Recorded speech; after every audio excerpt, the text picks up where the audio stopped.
Hey Steelers fans, I'm Neal, Coolong, editor of Behind the Steel Curtain, and today we're going to talk about the Steelers at the quarter pole of the NFL season.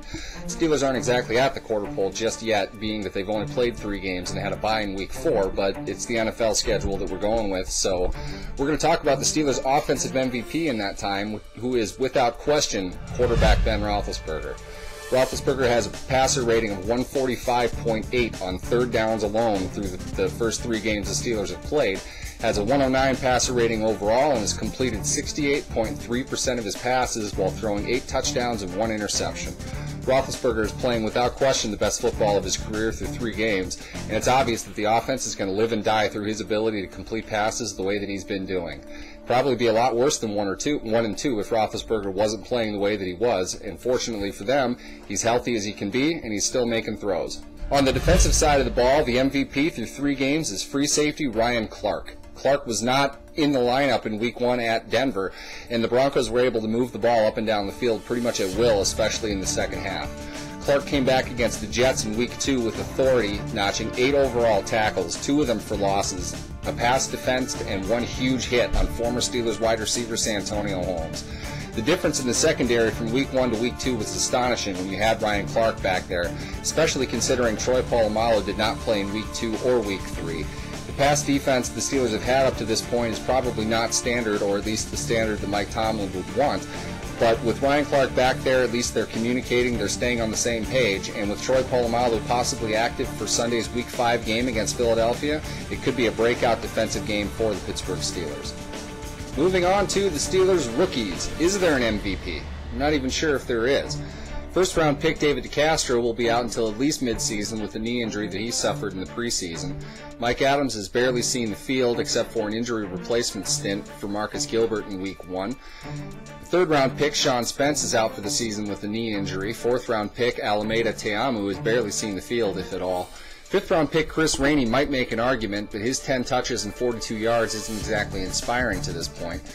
In fact, I think you might be able to make the argument that tight end David Paulson, the 7th-round pick out of Oregon, might be the team's rookie MVP for contributions that he's made on special teams, and he was on the field for a few Heath Miller red zone touchdowns. Does that make an MVP? I don't know. I'm not really sure, but I'm not really sure the Steelers have a rookie MVP at this point. The Steelers' unsung hero at the quarter point of the season is kicker Sean Sweezum. Sweezum is 5 for 5 on field goals, including 2 from beyond 40 yards, and has actually been remarkably solid on kickoffs as well. The Steelers' special teams unit was something of a question this preseason, which led to the former coach Al Everest's termination, but coverage units have been good, and a big part of that is Sweezum's ability to put the ball in rough situations for return men, including booting them through the end zone. To this point of the year, Sweezum looks pretty solid, which is kind of different considering the 2011 season that he had, but he looks like he can be a kicker that we can count on. So which Steelers player needs to step up his game going into the second quarter pole of the season? LaMarr Woodley, without question. This guy is going to be the heart and soul of this defense, certainly in the times when Troy Polamalu and James Harrison have not been in there, and to this point he has 2 sacks. That's not terrible, it's not great. The guy that's getting paid as much as LaMarr Woodley is, he's going to need to produce. The good news is, Week 5 is LaMarr Woodley's week.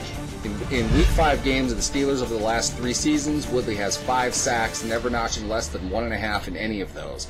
From Week 5 to Week 8 last season, LaMarr Woodley had 7.5 sacks before pulling a hamstring, chasing down New England's Tom Brady outside of the pocket in what could have been his 3rd sack of that game. He could have been a defensive player of the year the way that he was playing through Week 8 last year, but he was sidelined with that hamstring injury pretty much for the rest of the season.